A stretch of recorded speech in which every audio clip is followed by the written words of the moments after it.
Hello students, myself Pankaj Kumawat welcomes all of you in today's live session। ठीक है, तो देखो सबसे पहले आज के टॉपिक, आज जो हम इस लाइव सेशन में टॉपिक स्टार्ट करने जा रहे हैं वो है अपना टॉपिक लोकस। ठीक है, किसके बारे में डिस्कस करेंगे आज हम? अबाउट द टॉपिक लोकस, जिसका मतलब होता है हिंदी में अगर मैं बताना चाहूँ आपको तो मैं बोल सकता हूँ बिंदु पथ, इसका हिंदी मीनिंग हो गया। ठीक है, तो देखो सबसे पहले ये चैप्टर जो है हमारा लोकस, ये आपका 10th क्लास आरबीएसई में 10th चैप्टर है। ठीक है, और सीबीएसई में 10th क्लास तक ये इंट्रोड्यूस ही नहीं होता है, जबकि ये टॉपिक आपके, अगर आपको आगे भी मैथमेटिक्स पढ़नी है तो उसके पॉइंट ऑफ व्यू से भी काफ़ी इंपॉर्टेंट टॉपिक है। ठीक है, क्योंकि हायर क्लासेज में आपको लोकस की इक्वेशंस वगैरह निकलवा ली जाती है कि फाइंड आउट करो उसकी इक्वेशन, तो आप वो कब कर पाओगे? तभी कर पाओगे जब आपको लोकस के बारे में नॉलेज हो कि एक्चुअल में लोकस है क्या चीज़। ठीक है, तो आज हम लोकस के बारे में जो भी बेसिक इंट्रोडक्शन है इसका और इसकी जो जो प्रॉपर्टीज शो करते हैं, पॉइंट्स, लाइंस वगैरह, उनके बारे में डिस्कस करेंगे। ठीक है, तो सबसे पहले बात आती है कि व्हाट इज लोकस। सबसे पहला क्वेश्चन माइंड में यही अराइज होता है सभी के। तो locus is A Latin word which means is place और डेस्टिनेशन। कि लोकस क्या है? कोई लैटिन वर्ड है जिसका मतलब होता है कि या तो कोई प्लेस या फिर डेस्टिनेशन, कोई जगह जहां पर आपको पहुंचना हो, वो लोकस से रिलेट किया जाता है। ठीक है, जैसे फॉर एग्जांपल मैं आपको बताना चाहूं तो एक ए पॉइंट है और इधर की तरफ कोई बी पॉइंट है। अब मेरे को क्या करना है? ए पॉइंट से बी पॉइंट की तरफ जाना है, तो कैसे जाऊंगा? कोई भी वैसे जा सकता हूं। मेरा अल्टीमेट जो मोटो है वो क्या होना चाहिए कि मेरे को बी तक पहुंचना है। ए से मेरे को क्या करना है? बी तक पहुंचना है। तो ये जो रास्ता अपनाया है मैंने ए से बी तक जाने के लिए, तो वही क्या कहलाएगा? इस पाथ का, ए से बी तक जाने के लिए जो रास्ता है यही लोकस कहलाता है। ठीक है, कि आपको कोई भी काम करना है और काम कैसे करना है? कुछ सर्टेन कंडीशन में करना है कि आपको कुछ इस तरीके से चलना है कि आप हमेशा बी पर ही पहुंचो। रास्ता अपना सकते हो, किस रास्ते से जाना है आपको। ठीक है, जो हमारी कंडीशन को सेटिस्फाई करे। तो ये तो बिल्कुल सिंपल सा एग्जाम्पल लिया मैंने जनरल वे के अंदर। लेकिन अगर मैं बात करूं कि मैथमेटिकली हम लोकस को कैसे डिफाइन करेंगे, तो उसकी डेफिनेशन हम देखते हैं। ठीक है, तो सबसे पहली डेफिनेशन मैं बताना चाहूंगा इसके हिंदी मीनिंग पे, जो कि क्या है? बिंदु पथ। बिंदु का मीन्स होता है पॉइंट और पथ का मीन्स होता है रास्ता, पाथ। तो मैं डेफिनेशन निकाल सकता हूं यहां से कि locus is a path of all those points which follows fixed pattern or rules। कि locus is a path of one or more points। क्या बोल सकता हूं कि locus, डेफिनेशन बताना चाहूं इसकी तो लिख सकता हूं कि locus is a path of, locus is a path of all those points। क्या है? उन सभी, ऑल दोस पॉइंट्स। और ये ऑल दोस पॉइंट, जितने भी पॉइंट्स हैं, ये क्या हो सकते हैं? वन भी हो सकते हैं और मोर भी हो सकते हैं, वन और मोर। कि locus is a path of all those points which follows fix pattern और रूल्स। कि कोई पैटर्न फॉलो करेंगे या फिर क्या करेंगे?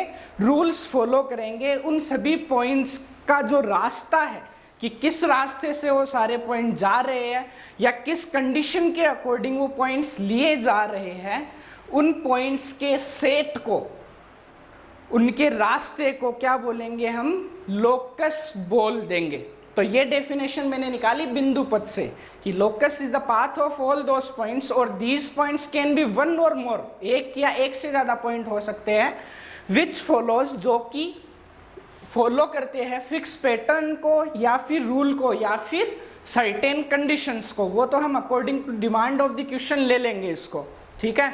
अब दूसरी इसकी डेफिनेशन बोलना चाहूं तो बोल सकता हूं कि locus is A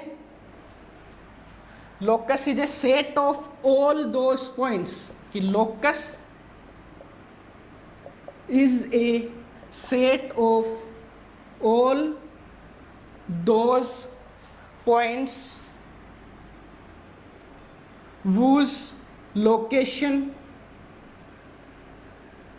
whose location satisfies or is determined by, location satisfies or determined by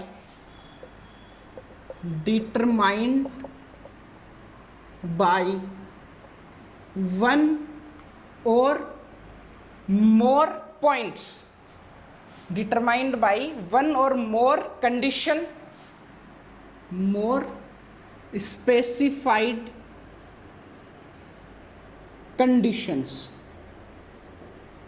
क्या बोला मैंने कि locus is a set of all those points, कि लोकस उन सभी पॉइंट्स का सेट है। सेट का मतलब होता है ग्रुप, कोई ग्रुप हो हमारा उसको सेट बोल दिया जाता है मैथमेटिक्स की लैंग्वेज में। तो मैं लिख सकता हूं दूसरी डेफिनेशन कि locus is a set of all those points whose location satisfies or determined by one or more specified conditions। ठीक है, कि उन सभी पॉइंट्स का सेट है जिनकी लोकेशन क्या करती है, सेटिस्फाई करती है और डिटरमाइंड की जाती है, उसको फाइंड आउट किया जाता है बाई वन और मोर स्पेसिफाइड कंडीशन, एक या एक से ज़्यादा स्पेसिफिक कंडीशन को लेकर के, जो कि हमें क्वेश्चन में दी गई होगी। ठीक है, अब देखो थोड़ा सा ये चैप्टर क्या है तो चैप्टर मैथमेटिक्स का, लेकिन थोड़ा बहुत इसके अंदर क्या है, लैंग्वेज का काम ज़्यादा रहता है, इसलिए बच्चों को बोरिंग लगता है ये कि लैंग्वेज आती है, याद करने में प्रॉब्लम होती है। सबसे बड़ी प्रॉब्लम ये होती है कि इस चैप्टर को एक्चुअली में पढ़ा किस तरीके से जाए। ठीक है, तो मैं इस चैप्टर को पढ़ने का तरीका आपको समझाना चाहूँगा कि किस तरीके से इस चैप्टर को पढ़ना है। हम पॉइंट से लेकर के चलेंगे सबसे पहले, ठीक है, कि एक पॉइंट से लेकर के चलेंगे, फिर पॉइंट्स बढ़ाते जाएंगे, फिर पॉइंट्स मिलकर के लाइंस बनाएगी और उनके जो जो रूल्स होते हैं वो हम देख लेंगे, जो भी हमारे निकल के आते हैं।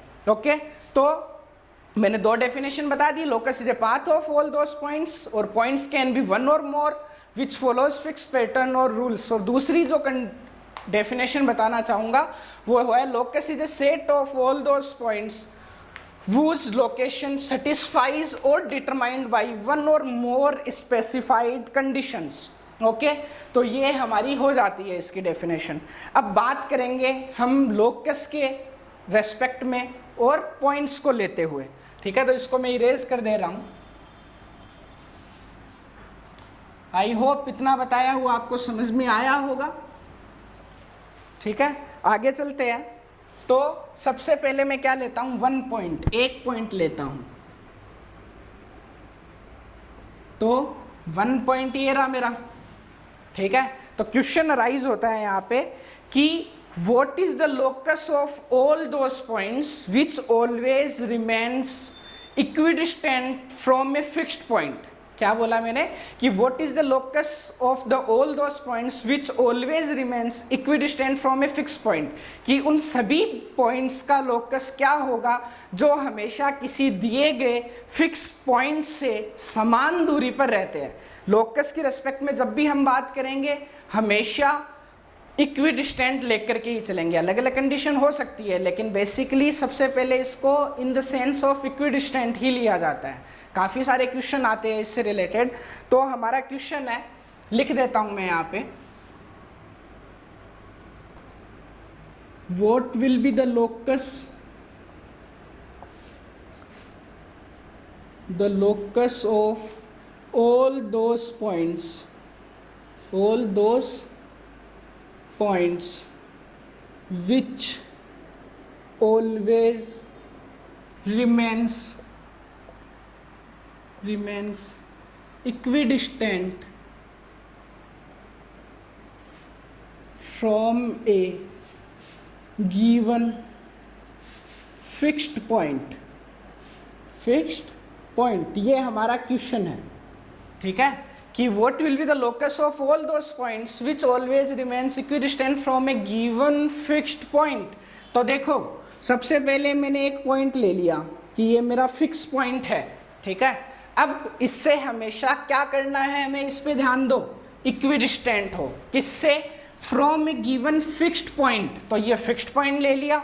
अब मैं बोल लेता हूं कि मेरा ये जो फिक्स्ड पॉइंट है इससे कोई एक दूरी है, कोई डिस्टेंस है, इसको मैं कुछ भी मान लेता हूं, ए मान लिया मैंने कि ए डिस्टेंस है और ये पॉइंट मेरा ओ है।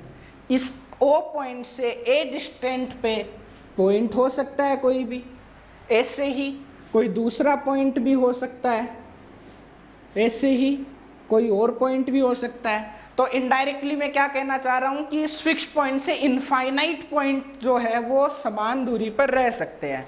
लेकिन बात आती है कि ये इनफाइनाइट पॉइंट्स जब मिलेंगे तो क्या स्ट्रक्चर हमें ऑब्टेन होगी, हमें क्या लोकस ऑब्टेन होगा, ठीक है। तो मैं बोल सकता हूं कि इससे जितने भी पॉइंट्स है इनफाइनाइट पॉइंट्स है, ठीक है, कुछ इस तरीके से, ऐसे ही इधर भी हो सकते हैं। तो इन सभी को कितनी डिस्टेंस पे ले रहा हूं मैं, ए डिस्टेंस पे ले रहा हूं। और मेरे को देखो यहाँ पे क्या ऑब्टेन हो जा रहा है, क्या ऑब्टेन हो जा रहा है, एक सर्कल ऑब्टेन हो जा रहा है। और ये डिस्टेंस जो है हमेशा वो क्या कहलाती है, ये डिस्टेंस हमेशा फिक्स रहेगी। तो आपको अगर क्वेश्चन दिया हुआ है कि what will be the locus of all those points which always remains equidistant from a fixed point, तो मैं कह सकता हूं मेरा आंसर क्या होगा, circle is the locus for all those points. यानी कि सर्कल कहां से निकल के आया, सर्कल जो है हमारा is the group of all those points which always remains equidistant from a fixed point, ठीक है। जो लोकस ये मिल रहा है मेरे को, ये सरकमफेरेंस ऑफ द सर्किल हो गया वैसे तो, और ये डिस्टेंस जो है, फिक्स डिस्टेंस जो है वो आर कहलाती है मेरी, ठीक है। फिक्स डिस्टेंस को क्या बोल देता हूँ मैं, रेडियस बोल देता हूँ। तो यहीं से हमारे पास में डेफिनेशन निकल के आती है सर्किल की, कि circle is the locus of all those points which always remains equidistant from a given fixed point। कि सर्कल उन सभी पॉइंट्स का लोकस है जो हमेशा किसी दिए गए एक फिक्स बिंदु से समान दूरी पर रहते हैं, ठीक है। तो ये फर्स्ट क्वेश्चन था एग्जाम में, अगर आपको आए आपके पास में तो ये लिखना है आपको कि circle is the locus of all those points which always remains equidistant from a fixed point. ये हमारे इस फर्स्ट क्वेश्चन का आंसर हो गया कि एक दिए गए फिक्स्ड पॉइंट से हमेशा समान दूरी पर जो रहने वाले पॉइंट्स हैं वो अगर मिलेंगे, उनको मिलाया जाएगा तो मेरे को जो सेटअप ऑब्टेन होगा वो सेटअप सर्कल कहलाएगा। ओके, तो सर्कल की डेफिनेशन हो जाती है। ये फर्स्ट क्वेश्चन भी हो गया और in the respect of one point भी हमने बात कर ली, एक पॉइंट के रेस्पेक्ट में बात कर ली। अब आगे चलते हैं। अब क्या करूंगा, 2 पॉइंट लूंगा, ध्यान से समझना। जो ये बता रहा हूं सिर्फ 2 या 3 कंसेप्ट है जो आपको समझने हैं, ठीक है। वो आपको अच्छे से समझ में आ गए तो आगे कोई भी दिक्कत नहीं आएगी इस चैप्टर के अंदर, ठीक है। तो सबसे पहले सर्कल के बारे में हमने बात कर ली, या फिर मैं कहना चाहूं तो 1 पॉइंट की रेस्पेक्ट में हमने बात कर ली। आगे चलते हैं।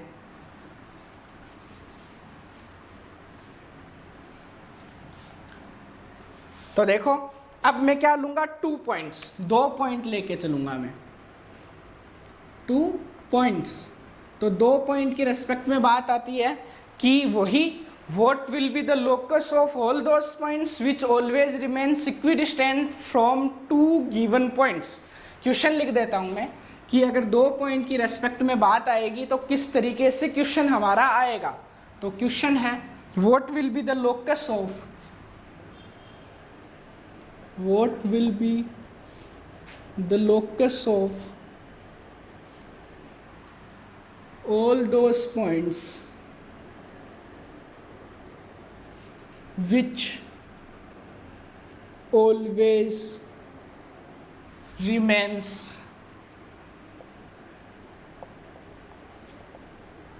equidistant from 2 given points,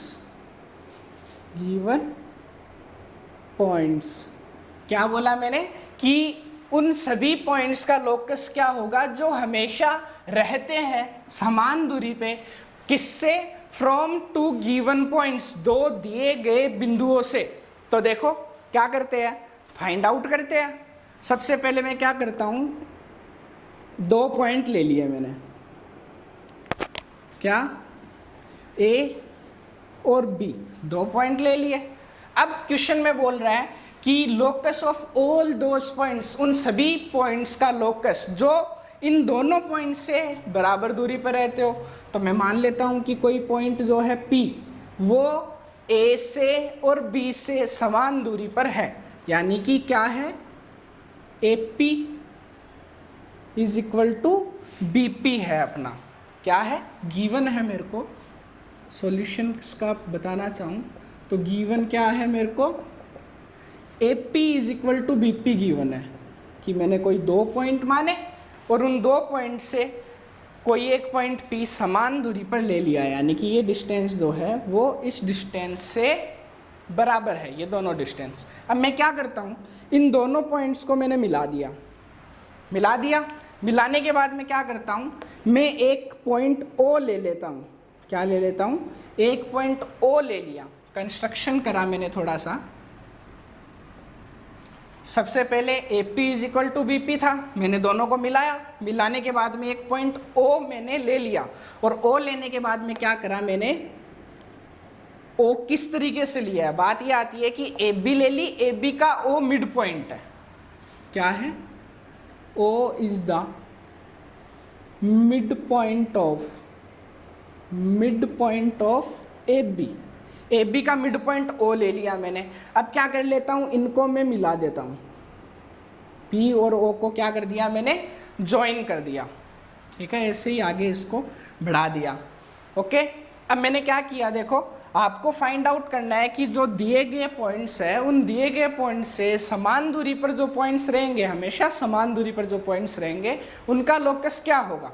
तो मैंने दो पॉइंट्स माने A और B, और इन दोनों पॉइंट से मैंने कोई एक P पॉइंट ले लिया जो समान दूरी पे है, यानी कि AP is equal to BP है मेरे पास में, और फिर मैंने एक O पॉइंट माना जो कि AB का मिड पॉइंट है। क्या माना मैंने, O एक पॉइंट माना, AB को मिलाया पहले, तो मिलाने के बाद में O मैंने मान लिया मिड पॉइंट और P को O से मिला दिया। इतना काम हमने कर लिया।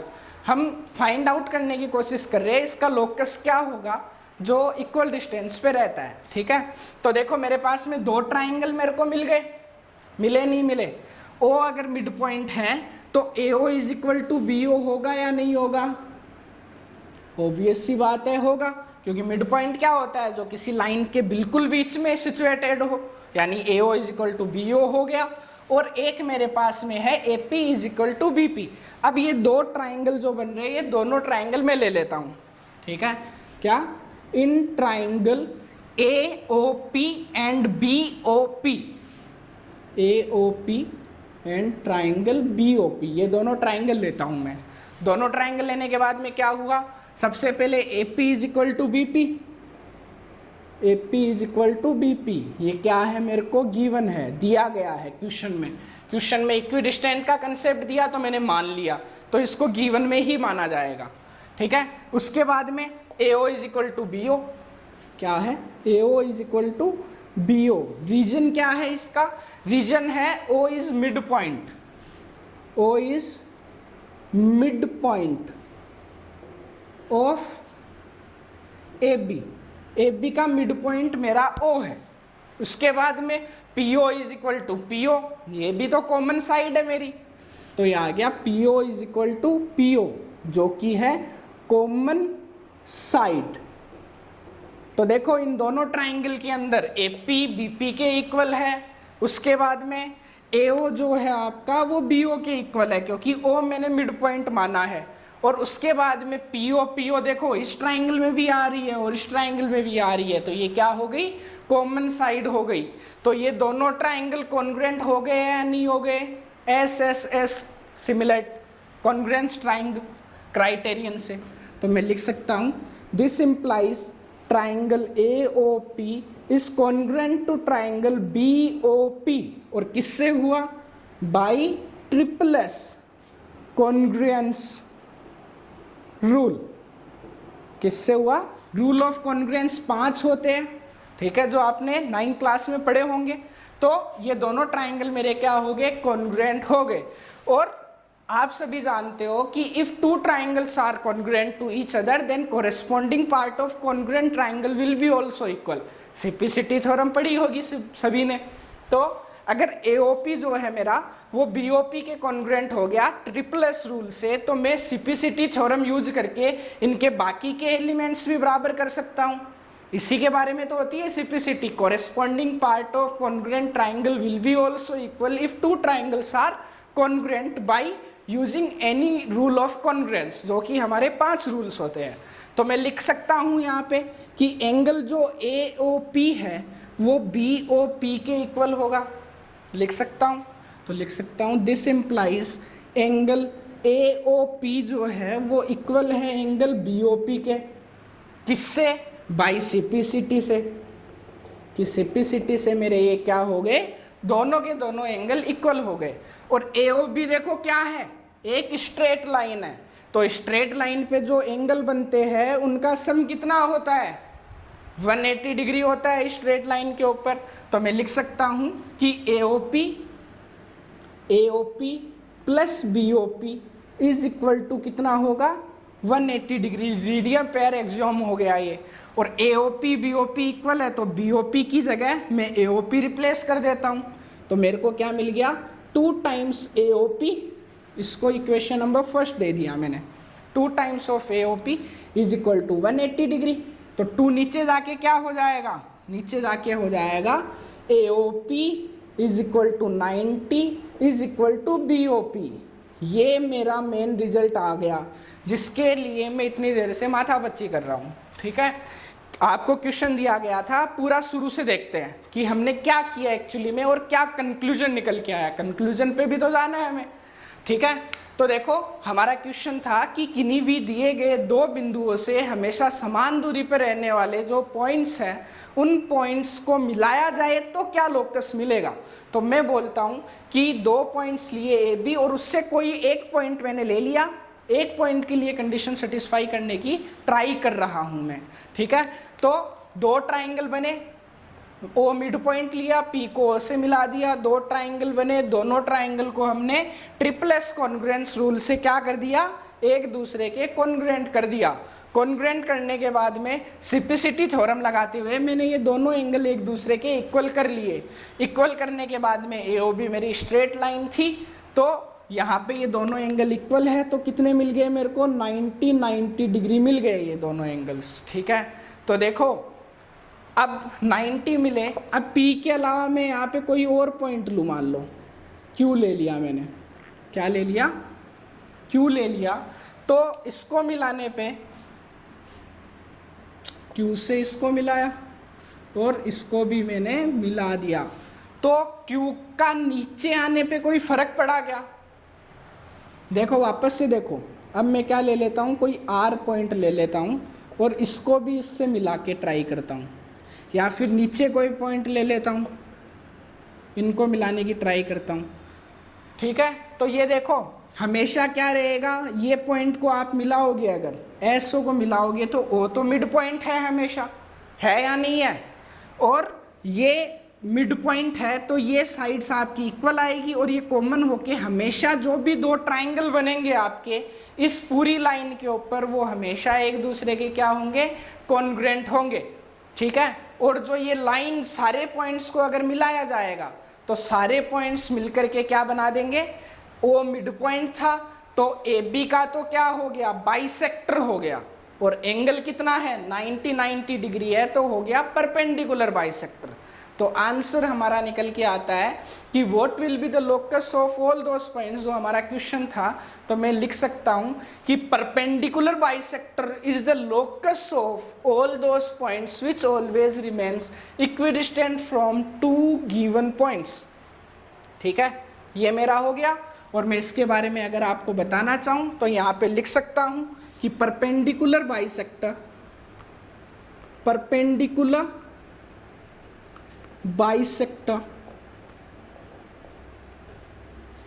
of लाइन जॉइनिंग किसका perpendicular bisector, perpendicular bisector of line joining, किसको ज्वाइन करने वाली लाइन, दीज गिवन पॉइंट्स, इनको ज्वाइन करने वाली लाइन। तो लिख सकता हूं कि perpendicular bisector of line joining given points is the locus of all those points which remains equidistant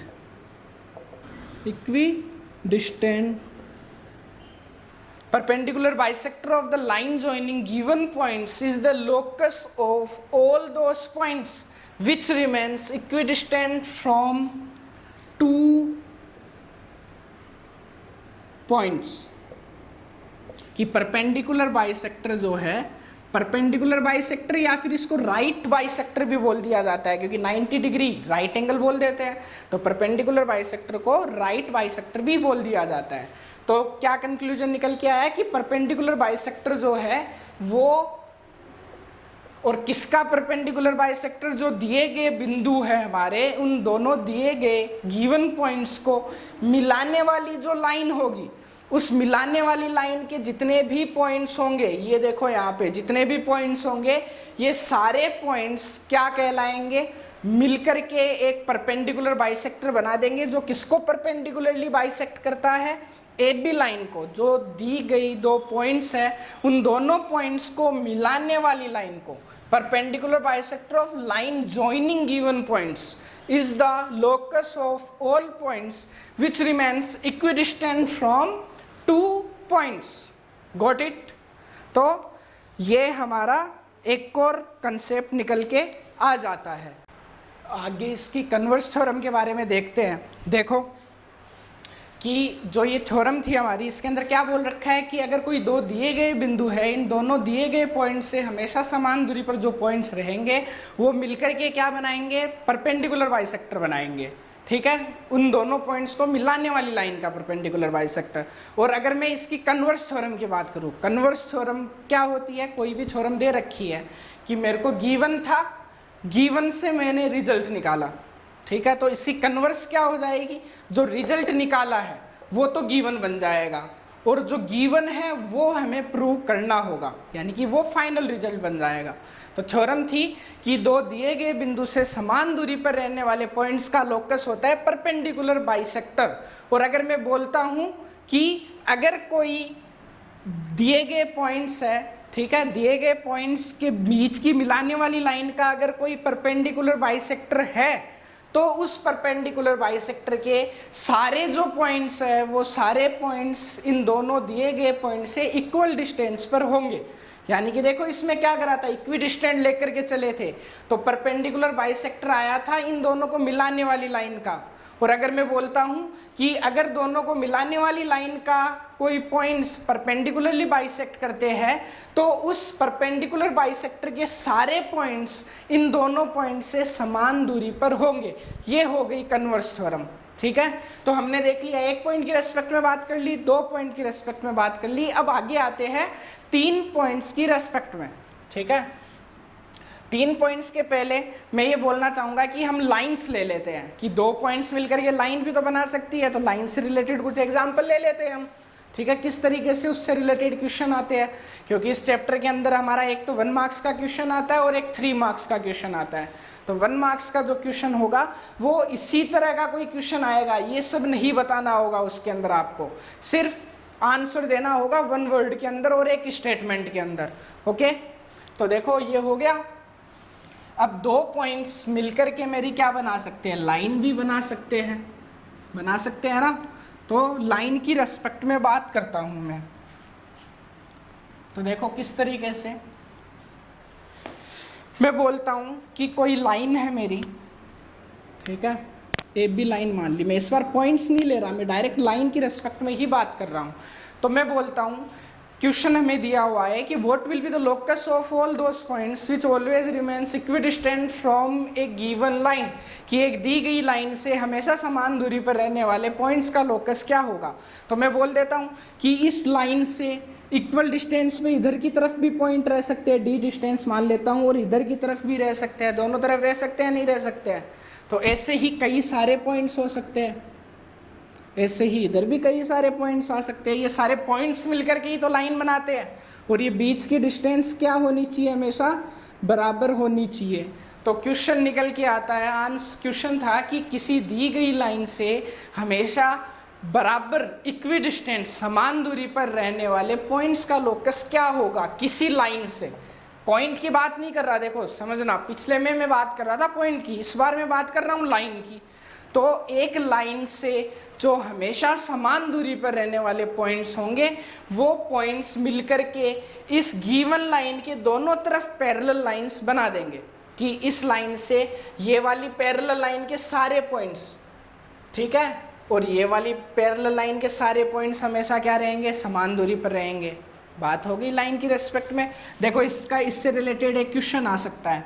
question क्या है कि what will be the locus of a wheel which is rolling, what will be the locus of the centre of a wheel. क्या बोल रहा हूं कि locus क्या होगा for centre of a wheel which is rolling on a plane ground, कि किसी पहिए का जो केंद्र है, सेंटर है, उस सेंटर का लोकस क्या होगा जो किसी प्लेन के ऊपर क्या कर रहा है, मूव कर रहा है, रोल कर रहा है।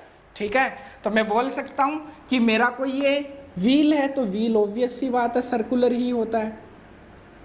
ये व्हील ले लिया मैंने, इसका सेंटर क्या है, ओ है। ओके, अब मैं बोलता हूं कि ये प्लेन पे घूम रहा था, प्लेन पे क्या कर रहा है, ये मूव कर रहा है। तो मूव कर रहा है तो ये कभी ना कभी इस पोजीशन में भी आएगा, आगे मूव करेगा तो आएगा, नहीं आएगा, आ गया। ऐसे ही इस तरीके से भी आ सकता है, लेकिन इसका सेंटर मेरे को क्या निकालना था, क्वेश्चन क्या था हमारा, फिर से सुनना, कि what will be the locus of the centre of a wheel, कि what will be the locus of centre of a wheel which is rolling on a plane ground. क्या है, एक प्लेन ग्राउंड है, समतल है, समतल पे जो घूम रहा है पहिया, उस पहिए के सेंटर का लोकस क्या होगा। तो देखो सेंटर पहले यहाँ था, लेकिन अब सेंटर यहाँ पे होगा, अब सेंटर यहाँ पे होगा। इसी तरीके से आगे मैं चलूँ तो सेंटर यहाँ पे होगा। तो देखो इनको अगर मैं मिलाऊंगा तो किस तरीके से मूव कर रहा है, ये लोकस होगा किसका, सेंटर का, व्हील के सेंटर का।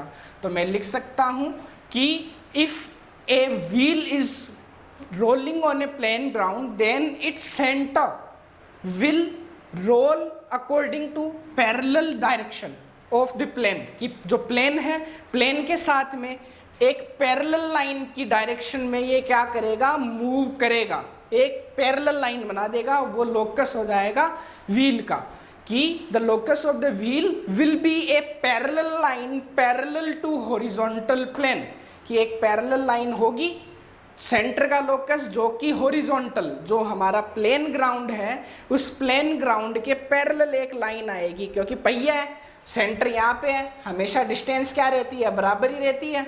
तो ऐसे तो है नहीं कि सेंटर यहाँ था, आगे आते ही सेंटर नीचे गिर जाएगा, वो तो वहीं रहेगा, आगे भी वही रहेगा।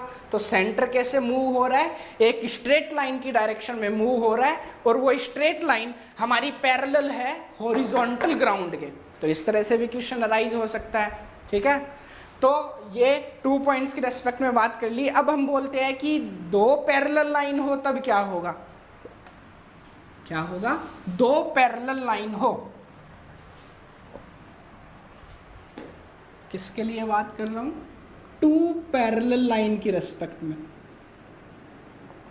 और हमेशा बात शुरू में बताया था मैंने कि हमेशा बात किसकी रेस्पेक्ट में करेंगे, इक्विडिस्टेंट, समान दूरी पर रहने वाले पॉइंट्स का लोकस ही फाइंड आउट करेंगे हम। ठीक है, तो देखो 2 लाइंस होती है, तो 2 लाइन से 2 कंडीशन निकल के आती है। एक तो जब दोनों लाइंस क्या हो, पैरेलल हो, ए बी ले लेता हूँ, ये सी डी ले लेता हूँ। केस फर्स्ट के अंदर when A B is parallel to C D, और केस सेकंड क्या हो सकता है, जब दोनों लाइंस क्या हो, इंटरसेक्टिंग लाइंस हो। तो ये इंटरसेक्टिंग लाइंस ले ली मैंने। ओके, दो लाइंस अगर पैरेलल है तो वो कभी नहीं मिलेगी, और दो लाइंस अगर वो पैरेलल नहीं है तो वो हमेशा इंटरसेक्टिंग लाइंस होगी, चाहे कहीं पर भी हो, कहीं ना कहीं वो जाकर के मिलेगी आपकी। ठीक है, तो यहाँ पे ले लिया मैंने ए बी और ये ले लिया सी डी, कि ए बी पैरेलल नहीं है सी डी के तो इंटरसेक्टिंग होगी, और इंटरसेक्टिंग लाइन से एंगल्स क्या बनाती है, आमने सामने वाले एंगल्स इक्वल होते हैं, वर्टिकली अपोजिट एंगल बोला जाता है इनको, होते हैं ना।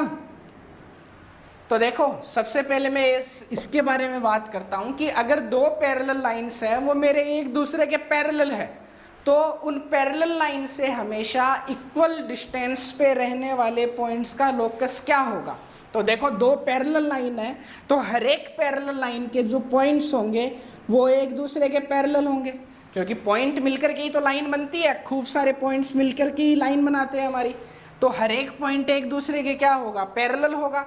अब पैरेलल होगा तो इनके बीच की जो डिस्टेंस होगी, इनके बीच की जो डिस्टेंस होगी, उस डिस्टेंस का परपेंडिकुलर बाइसेक्टर जो होगा वो हमेशा इक्वल डिस्टेंस पे रहेगा, कि ये डिस्टेंस जितनी होगी उतनी ही हमारी ये डिस्टेंस हो जाएगी।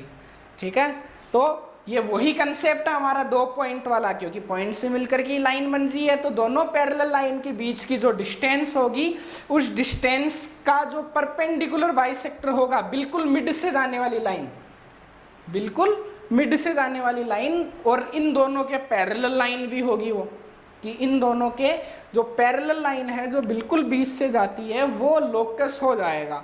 और फिर मैं बात करता हूं अगर मेरी लाइंस क्या हो, इंटरसेक्टिंग हो, तो क्या होगा। तो देखो इसको मैं प्रूव करके बताऊंगा, क्योंकि ये इंपॉर्टेंट कंसेप्ट है, इसके बेसिस पे हम और भी आगे पढ़ेंगे क्वेश्चंस। ठीक है, तो देखो सबसे पहले मैं एक मान लेता हूं, इसको हटा देता हूं एक बार कि ये दोनों बराबर है। ठीक है, हमने मान लिया, ये इधर डबल वाले में दिखा देता हूँ, और ये एंगल क्या है हमारे, इक्वल है। मैंने मान लिया कि कोई पॉइंट P है, क्या है, कोई पॉइंट P है जो हमेशा क्या रहता है, क्वेश्चन आएगा इसके अंदर, जैसे इसमें क्वेश्चन क्या बनेगा, इसमें क्वेश्चन बनेगा कि what will be the locus of all those points, कि what will be the locus of all those points which always remains equidistant from two intersecting lines, कि जो दी गई टू गिवन इंटरसेक्टिंग लाइन से हमेशा समान दूरी पर रहने वाले पॉइंट्स का लोकस क्या होगा। तो हम फाइंड आउट करेंगे इसको। मैंने मान लिया कि P क्या है, वो इन दोनों से इक्वल डिस्टेंस पे है, कि AB से जितना दूरी पर है उतना ही CD से दूरी पर है। और हमेशा डिस्टेंस कैसे ली जाती है, तो आप सभी जानते हो कि किसी एक पॉइंट से किसी दूसरी लाइन तक की जो डिस्टेंस होती है, मिनिमम डिस्टेंस होती है, वो होता है परपेंडिकुलर, उस पॉइंट से लाइन के ऊपर डाला गया। तो मैं क्या करता हूँ, इसके ऊपर परपेंडिकुलर डाल देता हूँ, ये 90-90 मेरे एंगल हो गए, परपेंडिकुलर डाल दिया। परपेंडिकुलर डालने के बाद में ये O पॉइंट मान लेता हूँ, O को मैंने P से मिला दिया, कि AB और CD दो इंटरसेक्टिंग लाइंस है, और ये दोनों इंटरसेक्टिंग लाइन O पे इंटरसेक्ट करती है एक दूसरे को, और मेरे को लोकस निकालना है कि इन दोनों इंटरसेक्टिंग लाइन से हमेशा समान दूरी पर रहने वाले पॉइंट्स का लोकस क्या होगा। तो मैंने मान लिया कि कोई point P, let a point P is equidistant from AB and CD, की AB से जितनी दूरी पर है उतना ही CD से दूरी पर है। तो ये परपेंडिकुलर डाला मैंने, और ये दोनों डिस्टेंस क्या आ गई है हमारी, इक्वल निकल के आ गई। अब देखो दो ट्राइंगल बन रहे हैं, इनको नाम दे देता हूँ मैं, OMN नाम दे देता हूँ इनको, M और N। तो दो ट्राइंगल लूंगा, कौन कौन से, in triangle ONP and OMP, in triangle ONP and triangle OMP, दोनों ट्राइंगल लिए। तो दोनों ट्राइंगल के अंदर देखो क्या है, 90 डिग्री। ठीक है, क्या आ गया, angle ONP is equal to angle OMP, क्या है, बोथ आर राइट एंगल, दोनों हमारे 90 डिग्री के एंगल है, तो बराबर है। उसके बाद में OP is equal to OP, देखो OP दोनों ट्राइंगल में कॉमन साइड है या नहीं है, देखो इधर है कॉमन साइड, तो OP is equal to OP, और मैंने इसको लिख दिया कि क्या है, मेरी कॉमन साइड है जी ये, ठीक है। तो देखो 90 डिग्री और राइट हाइपोटेनियस साइड अगर कॉमन हो तो दोनों ट्राइंगल कॉन्ग्रुएंट हो जाते हैं RHS से। RHS कॉन्ग्रुएंसी यही तो होती है कि अगर कोई ट्राइंगल है, दो ट्राइंगल, और दोनों ट्राइंगल में एंगल 90 डिग्री का हो और सामने वाला जो हाइपोटेनियस है वो बराबर हो, तो दोनों ट्राइंगल RHS से या फिर हाइपोटेनियस लेग से एक दूसरे के कॉन्ग्रुएंट हो जाते हैं, ठीक है। तो यहाँ पे देखो 90 तो है, ये रहा 90, ये रहा 90, और ये देखो कॉमन साइड भी आ गई क्योंकि हाइपोटेनियस दोनों का एक ही है तो बराबर होगा, ऑब्वियस सी बात है। तो दोनों ट्राइंगल क्या हो जाते हैं, this implies ONP is congruent to triangle OMP, किससे, by RHS rule. RHS rule से हो गए हैं हमारे एक दूसरे के कॉन्ग्रुएंट। और अगर ये कॉन्ग्रुएंट हो गए तो सिपिसिटी से मैं क्या लिख सकता हूँ, सिपिसिटी से मैं लिखूंगा कि ये जो एंगल है, कौन सा वाला, ये वाला एंगल इस एंगल के इक्वल होगा। अरे होगा नहीं होगा, ऑब्वियस सी बात है होगा, क्योंकि सिपिसिटी से मैं लिख सकता हूँ। तो आई कैन राइट कि angle NOP is equal to angle MOP। NOP के इक्वल हो जाएंगे किससे, बाई सिपिसिटी से। तो इसके लिए मैं मेहनत कर रहा था सारी, ठीक है। ऐसे ही देखो कि अगर कोई पॉइंट किन्हीं दो दी गई इंटरसेक्टिंग लाइन से समान दूरी पर है तो वो पॉइंट किसका पॉइंट होगा। देखो यहाँ पे एंगल क्या हो रहा है, बाइसेक्ट हो रहा है, दो बराबर हिस्सों में बट गया। कौन सा एंगल, BOD एंगल जो था वो दो बराबर हिस्सों में बट गया। और क्यों बटा, क्योंकि P पॉइंट मैंने दोनों इंटरसेक्टिंग लाइन से इक्वल डिस्टेंस पे लिया। ऐसे ही इसको अगर आगे चलाऊं मैं और यहाँ पे कोई भी पॉइंट ले लूं, ये ले लिया मैंने मान लो Q, वही परपेंडिकुलर डालूंगा और हमेशा ये क्या हो जाएगी, कॉमन साइड हो जाएगी। ऐसे ही इधर की तरफ कोई पॉइंट ले लो, हमेशा क्या हो जाएंगे, ये RHS से दोनों ट्राइंगल कॉन्ग्रुएंट होंगे, और कॉन्ग्रुएंट होगा तो ये जो एंगल है वो हमेशा इस एंगल के इक्वल आएगा। ये दोनों एंगल एक दूसरे के इक्वल ही होंगे हमेशा, क्योंकि ये यहाँ पे सिपिसिटी थ्योरम से एंगल इक्वल आ जाएंगे, यानी कि एक्चुअली में एंगल क्या हो रहा है, बाइसेक्ट हो रहा है। ऐसे ही अगर मैं इधर की तरफ कोई पॉइंट ले लूँ तो यहाँ से ही परपेंडिकुलर डालूंगा और ये इस एंगल को भी क्या करेगा, परपेंडिकुलरली बाइसेक्ट करेगा। तो क्वेश्चन आता है कि what will be the locus of the points which always remains equidistant from two given intersecting lines. तो मेरा आंसर क्या होना चाहिए, वहां पे मेरा आंसर होना चाहिए कि the angle bisector of the lines, angle bisector of the angle formed between these given intersecting lines is the locus of the all those points which always remains equidistant। कि जो हमारी जो दी गई इंटरसेक्टिंग लाइंस है, उन intersecting lines के बीच में जो बनने वाले एंगल होंगे, उन एंगल के जो एंगल बाइसेक्टर के पॉइंट होंगे, वो सारे पॉइंट क्या करेंगे, हमेशा मिलकर के उन दोनों लाइंस के बीच बनने वाले एंगल्स को बाइसेक्ट करेंगे। यानी कि ये अगर मेरी दो इंटरसेक्टिंग लाइंस है तो ये एंगल इसके इक्वल होता है, ऑब्वियस सी बात है। तो यहाँ पे जो मैं लाइन बना रहा हूँ ये हमेशा क्या कर देगी, इसको बाइसेक्ट कर देगी अगर इसके सारे पॉइंट्स क्या है, समान दूरी पर है। तो ऐसे ही इधर वाली लाइन ले सकता हूँ मैं कि इसके भी जितने पॉइंट्स होंगे वो सारे पॉइंट्स क्या करेंगे, इन एंगल को बाइसेक्ट करेंगे। यानी कि एंगल बाइसेक्टर जो होता है किसी भी इंटरसेक्टिंग लाइंस के बीच में बनने वाले एंगल का, वो हमेशा इन दोनों साइड से, इन दोनों लाइन से समान दूरी पर रहेंगे। ओके, ये आ जाती है हमारी बात, ठीक है। फिर आगे चलते हैं और हम अब बात करेंगे 3 पॉइंट की रेस्पेक्ट में, कि हमने 2 पॉइंट्स ले लिए और पॉइंट्स से मिलकर के लाइन ले ली। एक लाइन की रेस्पेक्ट में भी बात कर ली, 2 लाइन की रेस्पेक्ट में भी बात कर ली। अब हम आगे चलते हैं 3 लाइन की रेस्पेक्ट में या फिर 3 पॉइंट की रेस्पेक्ट में। ये क्वेश्चन है आपके, एक्चुअली इनमें से क्वेश्चन उठ के आते हैं और ये कंसेप्ट काफ़ी ज़्यादा इंपॉर्टेंट है, ठीक है। देखो इससे कैसे कंसेप्ट निकल के आते हैं। 2 मैंने कंसेप्ट बताए आपको, वो आप ज्योमेट्री में किस तरीके से यूज़ करते हो उसको देखते हैं एक बार, ठीक है, फिर आगे बढ़ेंगे।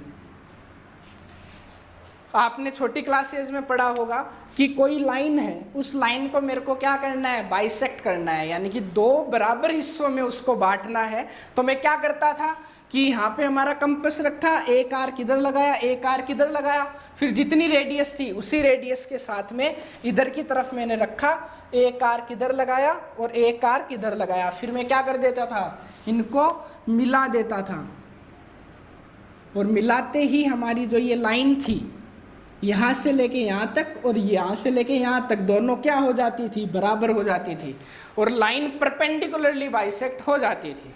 पढ़ा होगा छोटी क्लासेस में, याद है तो अगर आपको, कि लाइन को इस तरीके से बाइसेक्ट किया जाता था। क्यों हो जाती है लाइन बाइसेक्ट, तो उसका आंसर मैं आपको बता चुका हूँ कि जो दो पॉइंट्स है उन दोनों पॉइंट से जो समान दूरी पर पॉइंट्स रहेंगे, क्या रहेंगे, इक्वल डिस्टेंस पे जो पॉइंट रहेंगे, वो सारे पॉइंट्स किसके पॉइंट्स होंगे, परपेंडिकुलर बाइसेक्टर के पॉइंट होंगे। तो मैंने क्या करा, चाहे इतनी रेडियस खोली, चाहे इतनी खोली, चाहे इतनी खोली, लेकिन पॉइंट्स हमारे कटने चाहिए। तो सेम रेडियस से, मतलब कि ये डिस्टेंस में इसके इक्वल ले रहा था, ये वाली डिस्टेंस इसके इक्वल ले रहा था। तो लोकस क्या बोलता है कि अगर दो गिवन पॉइंट्स हैं तो उन दोनों गिवन पॉइंट से हमेशा समान दूरी पर जो रहने वाले पॉइंट्स होते हैं वो इन दोनों पॉइंट्स को मिलाने वाली लाइन के परपेंडिकुलर बाइसेक्टर के पॉइंट होते हैं। तो मैं आर्क लगा रहा था इक्वल डिस्टेंस पे ऊपर नीचे, तो इनको मिलाऊंगा तो ये परपेंडिकुलर बाइसेक्टर बनेगा, नहीं बनेगा, बनेगा, और ये लाइन मेरी बाइसेक्ट हो जाएगी। तो ये कंसेप्ट लोकस से निकल के आता है, ठीक है। इसके अलावा एक और कंसेप्ट था हमारा कि एंगल को बाइसेक्ट करना होता था। तो एंगल को कैसे बाइसेक्ट करते थे, देखो याद हो तो, कोई एंगल है, इसको बाइसेक्ट करना है तो हम यहाँ पे रखते थे कंपास, और एक कितना भी ओपन करके एक आर्क लगा देते थे, लगा दिया। फिर जितनी रेडियस ओपन करी थी उसी रेडियस से जो ये पॉइंट ऑब्टेन हुए, इन पॉइंट से एक आर्क यहाँ पे रख करके ऐसे लगाते थे और एक दूसरा आर्क यहाँ पे लगाते थे। फिर जो ये पॉइंट ऑब्टेन होता था, इस पॉइंट से एक लाइन गुजार देते थे और ये एंगल जो है हमारा वो बाइसेक्ट हो जाता है। क्यों होता है, तो देखो हमने क्या करा, हमने ये करा कि सबसे पहले तो एक आर्क लगाया, ऐसे दो पॉइंट्स ऑब्टेन करे जो बराबर हो, फिर उसी आर्क से यहाँ पे डिस्टेंस हम बराबर लेते थे, क्योंकि यहाँ पे 90 डिग्री डाल रहा हूँ, एक तरीके से मैं क्या डाल रहा हूँ, 90 डिग्री, सॉरी, ठीक है। ये एंगल 90 डिग्री के होते थे और ये एंगल बाइसेक्ट हो जाता है। तो वही हमारा कंसेप्ट लग रहा है, क्योंकि एंगल किससे मिलके बनता है, इंटरसेक्टिंग लाइन से मिलकर के ही तो बनता है। बस इसको पिछले वाला हिस्सा हमने हटा दिया तो ये एंगल बाइसेक्ट हो जाएगा। अभी जो जस्ट इंटरसेक्टिंग लाइन वाला कंसेप्ट बताया था उससे निकल के आता है, ठीक है, उसको अच्छे से समझने की जरूरत है। तो ये हमारे जो छोटी क्लासेज में हम कुछ कंसेप्ट पढ़ा करते थे वो सारे लोकस से निकल के आते हैं। ऐसे बोल सकता हूँ ज्योमेट्री दो सेंस में पढ़ी जाती है, एक तो लोकस की सेंस में पढ़ी जाती है और एक लाइन एंड एंगल्स की सेंस में पढ़ी जाती है, ठीक है। तो दो पैरेलल लाइंस के बारे में बात कर ली। अब हम बात करेंगे 3 पॉइंट्स के बारे में, 3 बिंदुओं के बारे में। तो देखो 3 पॉइंट कौन कौन से होते हैं। Now we will discuss about 3 points.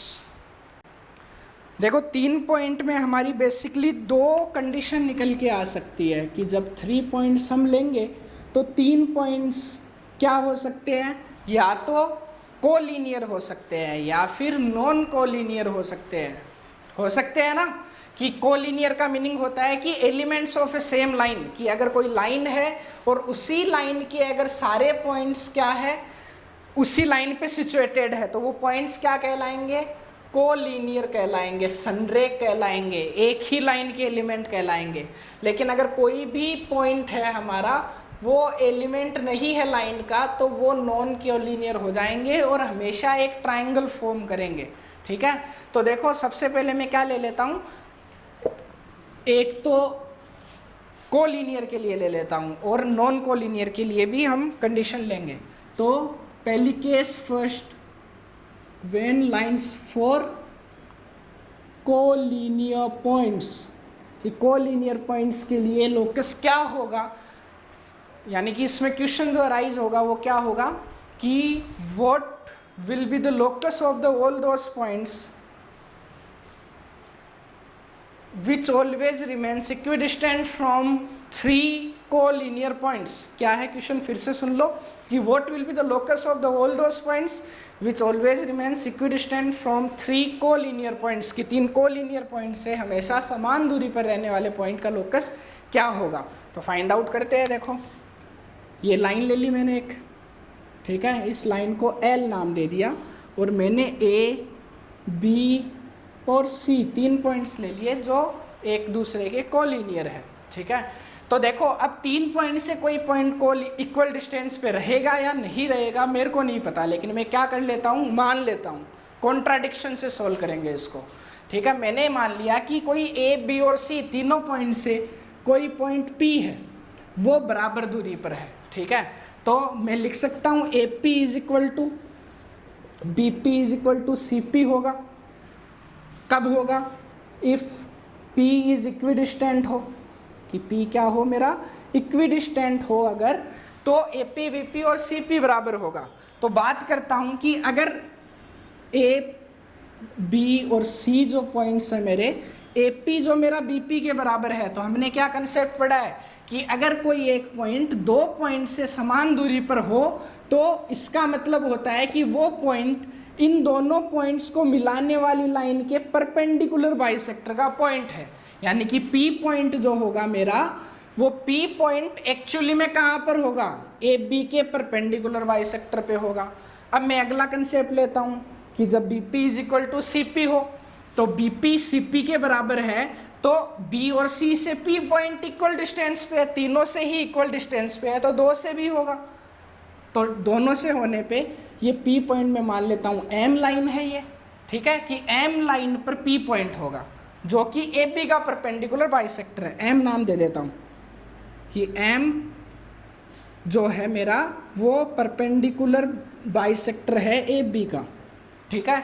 फिर आगे चलता हूँ मैं, तो मैं बोलता हूँ P पॉइंट B और C से भी समान दूरी पर है, तो BC के परपेंडिकुलर बाइसेक्टर पे होगा, उसको मैं N मान लेता हूँ। तो दूसरा कंसेप्ट निकल के आया, N is perpendicular on BC, कि M जो है, M लाइन वो परपेंडिकुलर है AB पे, N लाइन है परपेंडिकुलर है BC पे, और AB BC सब किसके ऊपर है, L के ऊपर है। यानी कि M जो है वो परपेंडिकुलर है L के ऊपर, और N जो है वो भी परपेंडिकुलर है L के ऊपर, ठीक है। तो देखो M लाइन और N लाइन दोनों ही L लाइन के ऊपर परपेंडिकुलर है, तो अगर कोई 2 लाइन से किसी एक ही लाइन के ऊपर परपेंडिकुलर हो तो इसका मतलब क्या होता है, वो दोनों एक दूसरे के क्या हो जाएगी, पैरेलल हो जाएगी। और हम जानते हैं कि 2 पैरेलल लाइन कभी भी एक दूसरे को नहीं काटती है। तो अगर कोई 2 लाइंस जिनके ऊपर परपेंडिकुलर बाइसेक्टर सिचुएटेड हो सकता है, ठीक है, कंसेप्ट के अकॉर्डिंग, क्योंकि 2 पॉइंट्स के लिए हमने वही पढ़ा, तो उस पे अगर ये हो सकता है तो 2 पैरेलल लाइन निकल के आई, और 2 पैरेलल लाइन कभी भी एक दूसरे को बाइसेक्ट नहीं करती है, कि M परपेंडिकुलर है L के और N परपेंडिकुलर है L के। तो कंसेप्ट निकल के आया, M is parallel to N and 2 parallel lines never intersect each other, so there will be no point exist which always remains equidistant from 3 collinear points, कि 2 parallel line पे हो सकता है ऐसा कोई पॉइंट और 2 पैरेलल लाइन कभी भी नहीं मिलती है। इसका मतलब ऐसा कोई भी पॉइंट नहीं होगा जो 3 कोलिनियर पॉइंट से हमेशा समान दूरी पर रहे। गॉट इट, आ गई बात समझ में, ठीक है। इससे रिलेटेड क्वेश्चन आते हैं हमारे, तो हमने इसके बारे में डिस्कस कर लिया, ठीक है। फिर आगे चलते हैं, जो नॉन कोलिनियर पॉइंट्स है उसकी रेस्पेक्ट में बात करेंगे। तो क्या हो जाएगा, ये केस फर्स्ट था, अब मैं लेता हूं case second, for non collinear points, for non collinear points. तो अगर देखो नॉन कोलिनियर पॉइंट्स है, तो नॉन कोलिनियर पॉइंट्स हमेशा मिलकर के क्या बनाते हैं, एक ट्राइंगल बनाते हैं, ठीक है। ये बना लिया जी मैंने एक ट्राइंगल, ठीक है। इनको नाम दे देता हूं कि A, B and C are 3 non collinear points, ठीक है। अब देखो इन नॉन कोलिनियर पॉइंट्स में क्वेश्चन किस तरीके से आएगा कि what will be the locus of the point which remains equidistant from all 3 vertices of a triangle, कि उस पॉइंट का लोकस क्या होगा जो किसी ट्राइंगल की तीनों वर्टिसेस से समान दूरी पर रहता है।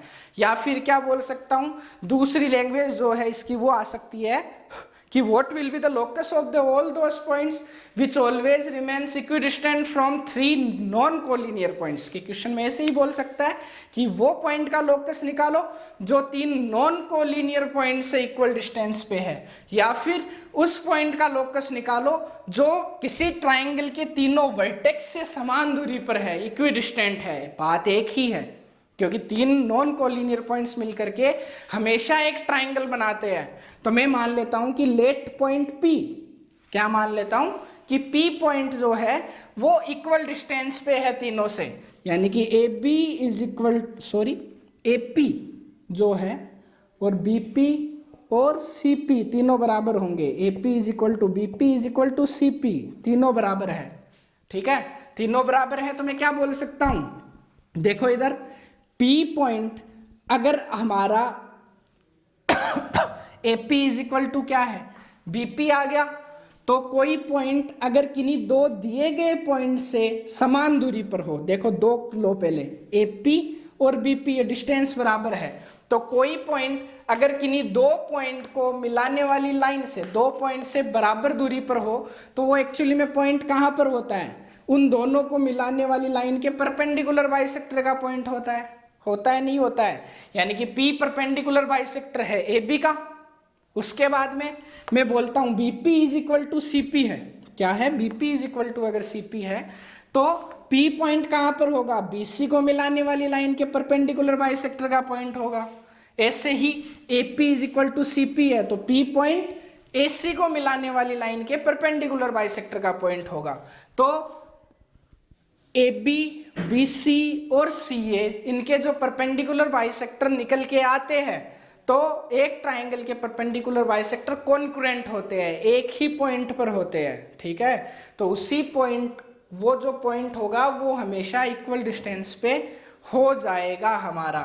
ठीक है, तो इस पॉइंट को क्या बोला जाएगा, क्वेश्चन था हमारा मेन कि किन्हीं भी दिए गए 3 नॉन कोलिनियर पॉइंट से समान दूरी पर रहने वाले पॉइंट्स का लोकस क्या होगा। तो आंसर होगा हमारा कि circum centre is the point which always remains equidistant from 3 non collinear points.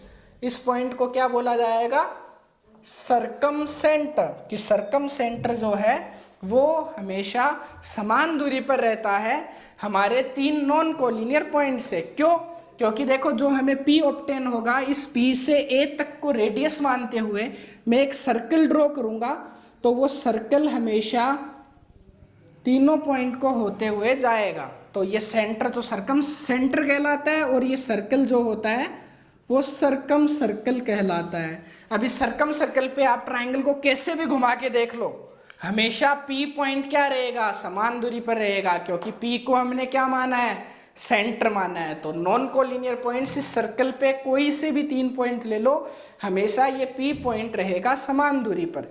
तो क्वेश्चन आया कि what will be the locus of the all those points which remains equidistant from 3 non-collinear points। तो answer होना चाहिए circumcenter is the point which always remains equidistant from 3 non-collinear points।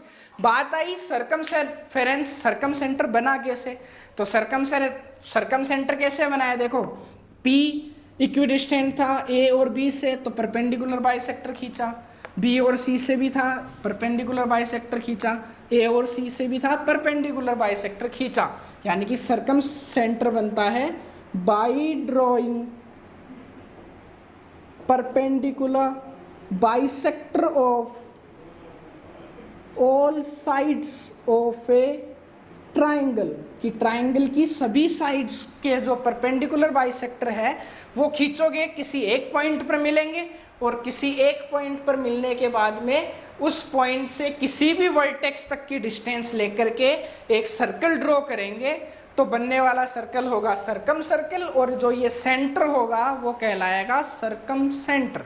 ठीक है, तो ये बात हो गई किसकी रेस्पेक्ट में, नॉन कोलिनियर पॉइंट की रेस्पेक्ट में, कि कोई पॉइंट तीनों नॉन कोलिनियर पॉइंट से समान दूरी पर रहे, या फिर ऐसे भी बोला जा सकता है कि उस पॉइंट का लोकस जो ट्राइंगल के तीनों वर्टेक्स पॉइंट से समान दूरी पर रहे वो कहलाएगा सर्कम सर्कल। ये ज्योमेट्री में भी आता है हमारा, तो इजीली आप ड्रॉ कर सकते हो परपेंडिकुलर बाइसेक्टर खींच करके। इनमें बहुत कंफ्यूजन रहता है, तो ये अच्छे से समझोगे कि वर्टेक्स से है तो वर्टेक्स से परपेंडिकुलर बाइसेक्टर से बनेगा। और फिर मैं दूसरी बात करता हूं, दूसरे के लिए इसको इरेज कर देते हैं।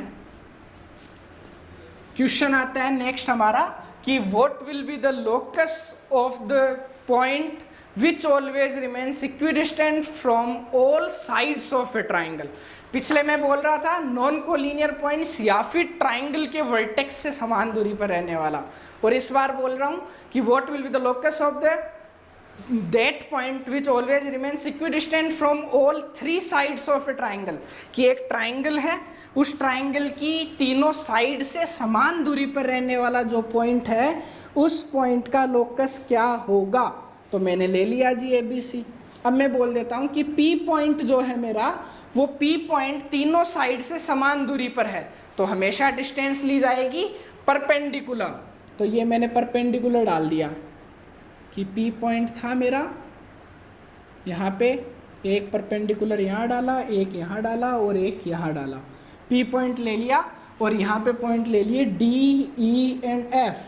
PD, PE और PF बराबर है। मेरे को नहीं पता कि ये पॉइंट क्या होगा, लेकिन मैं मान रहा हूँ कि कोई एक ऐसा पॉइंट P हो सकता है जो तीनों साइड से इक्वल डिस्टेंस पे हो। यानी कि मैं मान लेता हूँ let PD is equal to PE is equal to PF, और ये क्या होंगे, सब परपेंडिकुलर डाले जाएंगे इनके ऊपर। ठीक है, तो देखो क्या आया यहाँ पे कंसेप्ट कि अब इसको भूल जाओ, एक बार भूल गए। P पॉइंट दोनों देखो साइड में बनने वाला क्या है, इंटरसेक्टिंग लाइन ही तो है एक्चुअली में, जिसको इसको हटा दिया मैंने तो क्या बन गया, एंगल बन गया। तो इस angle PD is equal to क्या है, PE है। देखो अभी बताया था वही कंसेप्ट है कि PD हमारा PE के अगर इक्वल है तो किसी भी एंगल की दो साइड से या फिर किसी इंटरसेक्टिंग लाइन से समान दूरी पर रहने वाले पॉइंट का लोकस क्या होता है, उन दोनों लाइंस के बीच में बनने वाले एंगल के एंगल बाइसेक्टर का पॉइंट। ठीक है, ऐसे ही ये वाला लेता हूं अब मैं कि P पॉइंट F और E, PE is equal to PF हो जब, तो क्या होगा, तो PE PF के इक्वल है, यानी कि दो इंटरसेक्टिंग लाइन से समान दूरी पर है, और दो इंटरसेक्टिंग लाइन से समान दूरी पर रहने वाले पॉइंट का लोकस हो जाता है उनके बीच में बनने वाले एंगल के एंगल बाइसेक्टर का पॉइंट। यानी कि ये भी क्या हो जाएगा, मेरा एंगल बाइसेक्टर का पॉइंट हो जाएगा कि यहाँ पे ये बराबर आया है, यहाँ पे ये हमारा बराबर आया है। ऐसे ही इनके बीच में भी PD is equal to PF होगा, तो ये भी एंगल बाइसेक्टर आ जाएगा। और ये तीनों एंगल बाइसेक्टर जहाँ पे मिलेंगे, ठीक है, ये तीनों एंगल बाइसेक्टर जहाँ पे मिलेंगे, इससे किसी भी साइड तक की डिस्टेंस को रेडियस मानते हुए एक सर्कल ड्रॉ किया जाएगा जो तीनों साइड को टच करता हुआ निकलेगा। क्या किया जाएगा कि उस पॉइंट से किसी भी साइड तक की डिस्टेंस ली जाएगी और एक सर्कल ड्रॉ किया जाएगा रेडियस मानते हुए साइड तक की डिस्टेंस को, जो अंदर से जाएगा। तो ये सेंटर देखो, इस बार सर्कल कहाँ बन रहा है, अंदर बन रहा है ना, तो सेंटर कहलाएगा इन सेंटर और सर्कल कहलाएगा इन सर्कल।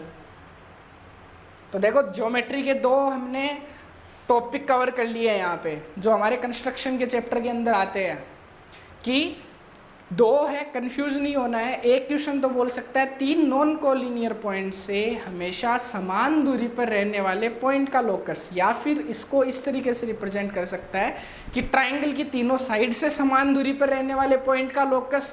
तो आंसर होना चाहिए कि कहाँ है, पॉइंट से है, वर्टेक्स से है, तो होगा परपेंडिकुलर बाइसेक्टर से बनेगा, और परपेंडिकुलर बाइसेक्टर जहाँ पे मिलेंगे उस पॉइंट को बोला जाएगा सरकम सेंटर और उस पॉइंट से किसी भी वर्टेक्स तक की डिस्टेंस ले ली जाएगी, वो कहलाएगा सरकम सर्कल।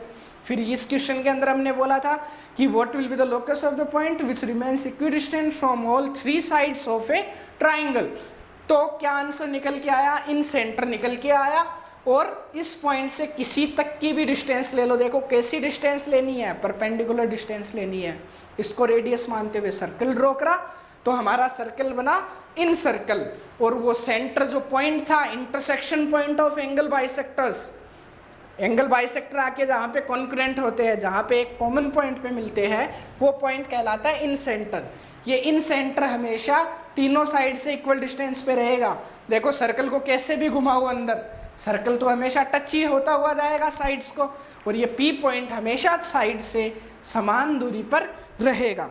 तो देखो हमने कौन कौन से पॉइंट के बारे में डिस्कस करा है, एक बार फिर से उसको समझ लेते हैं। सबसे पहले मैंने एक पॉइंट लिया कि एक पॉइंट से समान दूरी पर रहने वाले पॉइंट का लोकस होता है सर्कल। फिर दो पॉइंट लिए कि दो पॉइंट से समान दूरी पर रहने वाले पॉइंट का लोकस होता है उन दोनों पॉइंट्स को मिलाने वाली लाइन के परपेंडिकुलर बाइसेक्टर का पॉइंट। फिर एक लाइन ली, तो एक लाइन से समान दूरी पर इसके पैरेलल लाइन ऊपर की तरफ या फिर इससे पैरेलल लाइन नीचे की तरफ, जो डिस्टेंस हमें दे रखी है उस डिस्टेंस के अकॉर्डिंग। फिर दो लाइन्स आई, तो दो लाइन्स पैरेलल हो सकती है, तो पैरेलल होने पे तो इनके बीच से जाने वाली लाइन जो कि इन दोनों के पैरेलल होगी। और अगर ये दोनों लाइन इंटरसेक्टिंग लाइन्स होती है तो इनके बीच में बनने वाले एंगल के एंगल बाइसेक्टर के पॉइंट्स प्रूफ हमने देखे थे उसके कॉन्ग्रुएंस के अकॉर्डिंग। तो इंटरसेक्टिंग लाइन्स के बाद में आती है तीन पॉइंट्स, तो तीन पॉइंट्स में हमने देखा था कोलिनियर हो, तो कोलिनियर होने पे कोई भी पॉइंट एग्जिस्ट नहीं करेगा जो समान दूरी पर रहता हो, तीन कोलिनियर पॉइंट्स है। फिर हमने कहा fourth three non collinear points, तो नॉन कोलिनियर पॉइंट से समान दूरी पर रहने वाले पॉइंट का लोकस होता है सरकम सेंटर। क्या होता है, सरकम सेंटर होता है। ठीक है, कैसे बनता है, बाई ड्रॉइंग परपेंडिकुलर बाइसेक्टर्स। ठीक है, और रेडियस क्या लेते हैं, सरकम सेंटर से किस तक की, वर्टेक्स तक की डिस्टेंस को, वर्टेक्स डिस्टेंस को क्या ले लेते हैं, रेडियस लेते हैं। ठीक है, ये ज्योमेट्री का क्वेश्चन भी हो रहा है साथ में। और फिर बात आई किसके लिए, ट्राइंगल की रिस्पेक्ट में, कि ट्राइंगल के तीन साइड से समान दूरी पर रहने वाले, तो साइड से समान दूरी पे है तो एंगल बाइसेक्टर खींचने पे बनेगा। और ये हमेशा जो पॉइंट है जो ट्राइंगल की तीनों साइड से समान दूरी पर रहता है वो इन सेंटर कहलाता है, और बनने वाला सर्कल इन सर्कल कहलाता है। तो हमने लोकस के जो भी कंसेप्ट थे अकॉर्डिंग टू 10th क्लास वो सारे हमने कवर कर लिए, और लगभग कितने 7 से 8 क्वेश्चन भी कर लिए। ये जो कंसेप्ट है यही आपके क्वेश्चन है, तो इनको अच्छे से आपको समझ में आया है तो आप लोकस के रिलेटेड जो भी प्रॉब्लम्स है वो सोल्व कर सकते हो। इसके अलावा इसमें एक थ्योरम आती है कि ट्राइंगल के जो मीडियंस होते हैं वो एक दूसरे को 2:1 के अंदर इंटरसेक्ट करते हैं, काटते हैं, तो वो थ्योरम आती है, उससे रिलेटेड कुछ क्वेश्चन भी आते हैं, और इनइक्वालिटी इन ट्राइंगल से रिलेटेड कुछ क्वेश्चन आते हैं। सिंपल सा चैप्टर है, लेकिन कब सिंपल है, जब आप सारे कंसेप्ट अच्छे से पढ़ लो। तो ये वीडियो अगर आपको, ये वीडियो अच्छे से देखते हो आप, ठीक है, तो आई होप कोई भी प्रॉब्लम नहीं आएगी आपको। ठीक है, तो आज के लिए इतना ही, थैंक यू।